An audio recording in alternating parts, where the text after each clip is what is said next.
What's going on, vets? Okay, guys, so I want to take you all on a walk with me as we go check out this house in this community right here. It's a gated community, 24 hours security, armed security. And this is outside the city, about 45 minutes. This is actually down the street from the mall. And as you can see, all of these homes are two-story. This is the other reason I wanted to show you guys this, because the SAH grant, and you guys can kind of see what I'm going through, especially when there are modern homes. The only single level homes I've seen here are the custom built multi-million dollar homes. Okay, that's out of my price range. But homes like these, 200, 300,000. And as we go in here, you'll see the setup. And this is like a typical setup here. This one particular one doesn't have a garage. It just has a parking space underneath. But this is your typical setup where downstairs, living room, kitchen area, and you have a guest bathroom. So, and then this is what I'm talking about with the backyard. So you guys can visually see what I'm talking about. There's really no out. Like, even if the house catches fire and you go in the back, where you going?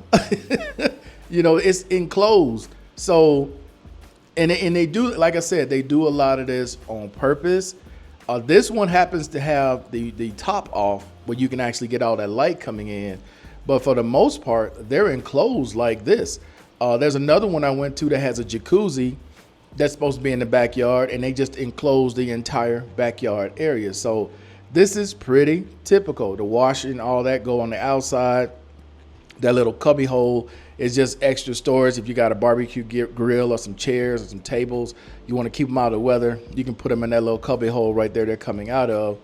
But this is a typical setup, okay? So in this particular area, you're about 45 minutes, like I said, outside of Medellin, maybe a little bit longer, maybe an hour.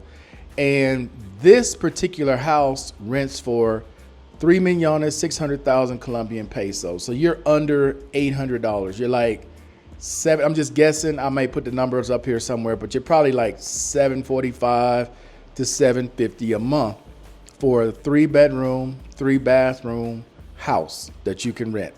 Okay. Now, the other things to note about this is the stairwell, because this is not the easiest to get up, especially if you have any type of leg issues, back issues, and then moving furniture. So obviously you would have to hire movers. And this is another thing that I talk about when I say just because you move from one spot and you got your furniture in there doesn't make it very easy to move to another spot and put furniture in there. So one day I'm gonna have to show you guys how they actually move stuff from one apartment to another through the windows with ropes. How they have to sometimes, if there's stairs that can come apart, take the stairs apart to get the refrigerator in and all that different stuff, man. It is wild. It's wild. But these bedrooms, man, are not very big, decent size. But I'm gonna keep it a buck with you. My 1-bedroom apartment is almost the size, of the entire upstairs with the 3-bedroom, the master bathroom, and all that included. I'm being dead serious. That's how small some of these houses are. This is a townhouse style house that they have right here. And it's not bad, especially for that price. I am considering it. Now, I will say this.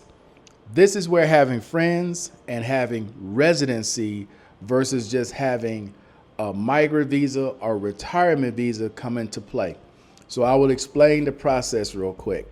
So because I am a resident now, I can rent this spot without a cosigner if I have a bank account, which I do, but it needs to be an active bank account, meaning they want to see all the transactions you're doing back and forth.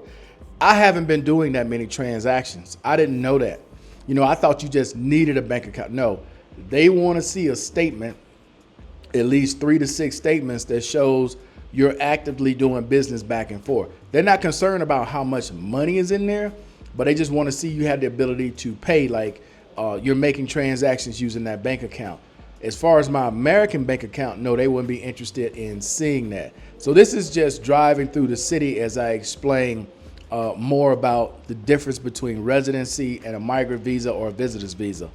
So anyway, the second option, if you don't have a bank account, is with a cosigner, okay?